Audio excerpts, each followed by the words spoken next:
سعيد بوتفليقة وبحكم سجن 15 عاما سيخرج منه وهو بعمر 78.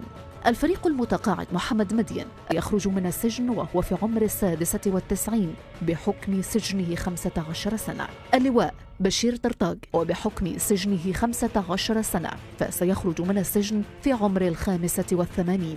الوزير الأسبق أحمد يحيى سيخرج من السجن بعمر 83 بحكم سجنه 15 عاما. عبد المالك سلال وبحكم سجنه 12 سنة سيخرج بعمر 87.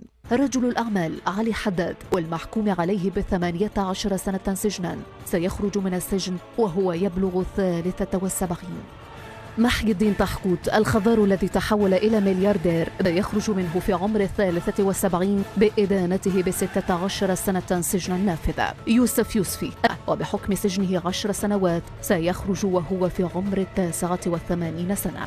جمال ولد عباس الشيخ الهرم البالغ من العمر عتية سيخرج وهو بالغ 94 عاما بحكم إدانته ب8 سنوات.